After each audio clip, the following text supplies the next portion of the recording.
नमस्कार मंडळी, मॅक कट्ट्यावर आपलं पुन्हा एकदा स्वागत. कट्टा मकरंदचा खुल्या चर्चेचा आपण घेत आहोत वेध रोज नव्या बातम्यांच्या. मंडळी, आज नवरात्रीची 9वी माळ, शारदीय नवरात्र महोत्सवाची सांगता उद्या विजयादशमीच्या दिवशी होणार आहे. सीमोल्लंघन आपण उद्या प्रतिकात्मक करणार आहोत. त्यामुळे हे 9 दिवस अतिशय चैतन्याचे, आनंदाचे, भक्ती आणि शक्तीच्या उपासनाचे गेलेले आहेत. याच सगळ्या 9 दिवसात आपल्या अवतीभोवती आपलं रोजचं जगणं सुरू असताना अनेक स्तरावर वेगवेगळ्या घटना घडतात. आपण अशाच घटनांचा मागोवा घेतो. मंडळी, कदाचित आपल्या वाचनात एक बातमी आली असेल. एका हिंदी दैनिकाचं कात्रण व्हॉट्सअपवर फिरत आहे आणि त्या कात्रणाचं हेडिंग असं आहे की महाविकास आघाडी आगामी विधानसभा निवडणुकांसाठी मुसलमानांना उपमुख्यमंत्रीपद देऊ शकतात.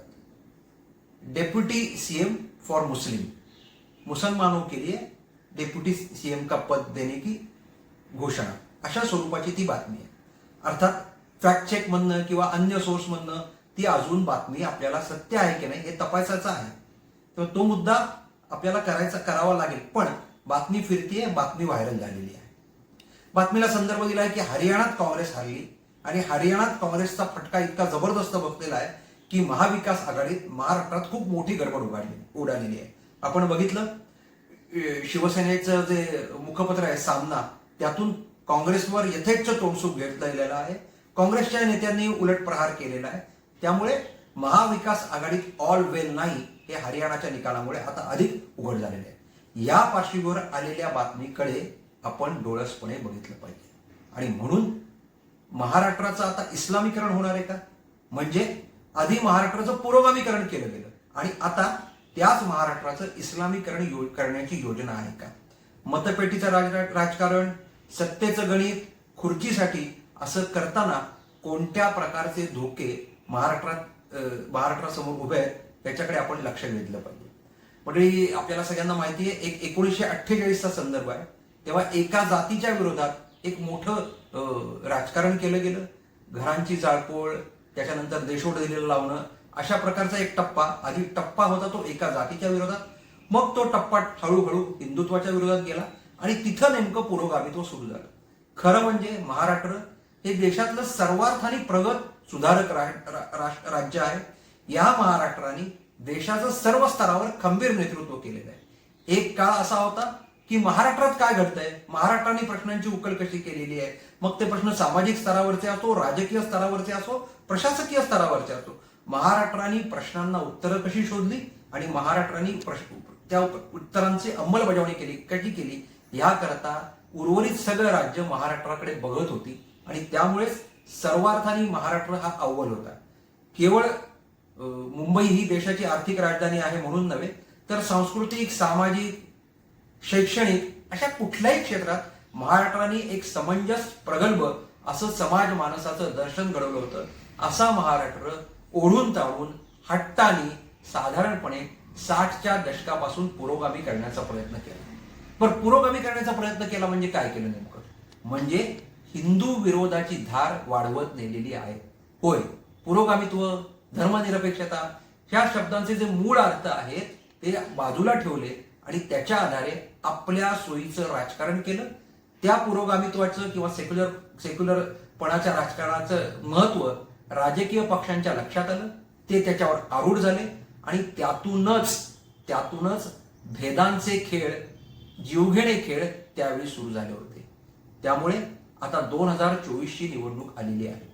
दीर्घकाळ म्हणजे 1995 पर्यंत पहिलं युतीचं सरकार येईपर्यंत, भारतीय जनता पार्टी शिवसेनेचं सरकार येईपर्यंत महाराष्ट्राच्या सगळ्या राजकारणाचा चुथडा या पुरोगामित्वाने केलेला आहे. तो चुथडाच केलेला आहे. कारण पुरोगामित्वाने, धर्मनिरपेक्षतेने महाराष्ट्राला न्याय दिला नाही, उलट महाराष्ट्र अस्वस्थ करत नेला. काही वेगवेगळ्या प्रकारचे वैचारिक संदर्भ शोधले गेले, काही वेगवेगळ्या व्यक्तींचं हनन केलं गेलं. जणू काही महाराष्ट्र विशिष्ट लोकांचं आहे आणि बाकीच्यांनी महाराष्ट्रात योगदानच दिलेलं नाही, अशी सगळी नावं पुसण्याचा प्रयत्न केला गेला.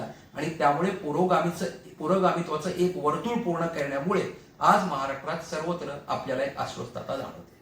असं पुरोगामित्वाचं वर्तुळ आता पूर्ण झालेलं आहे आणि त्या पुरोगामित्वातनं किंवा धर्मनिरपेक्षतेनं आता आपल्याला सत्ता मिळणार नाही. ते चावून चोथा झालेलं आहे आणि आता त्याच्यातनं जे आपल्याला शोषून घ्यायचं होतं रस, तो पूर्ण संपलेला आहे आणि त्यामुळे मग पुरोगामित्वाचा पुढचा टप्पा इस्लामीकरण आहे का मंडळी? आणि तोच धोका आपल्याला संभवतोय. महाविकास आघाडी काय अजेंडा घेऊन येईल महायुतीला हरवण्याकरता, किंवा महाविकास आघाडीला प्रत्युत्तर काय देणार आहे, हे स्वतंत्र पक्षीय स्तरावरचे राजकारणाचे मुद्दे असले तरी आपल्या पुढचा विषय आहे महाराष्ट्र.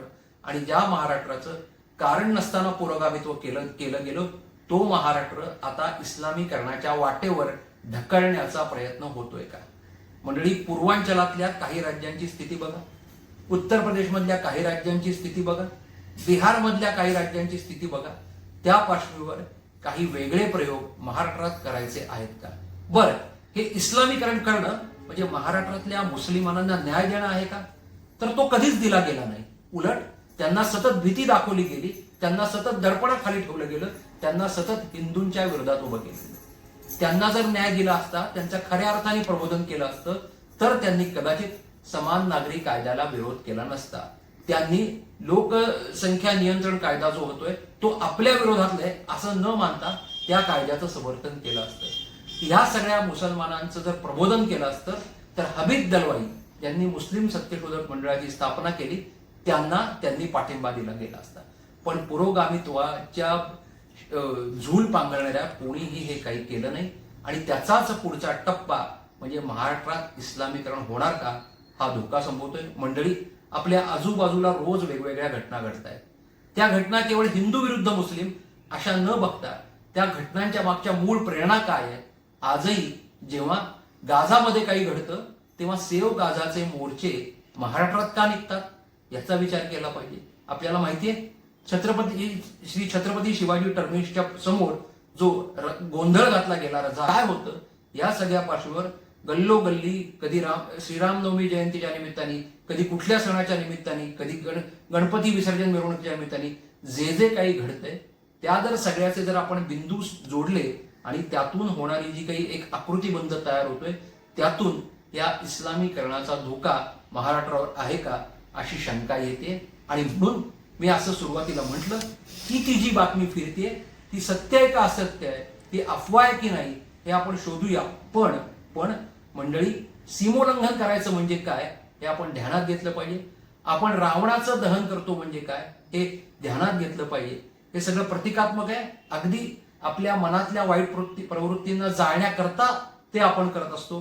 सीमोल्लंघन सुद्धा अशा प्रकारे एक नवी भरारी, एक नवी झेप, एक वेगळ्या प्रकारचं उड्डाण घेऊन आपल्या आशा आकांक्षा पूर्ण करून आपलं घर कुटुंब सुखी करण्याकरता करत होतो.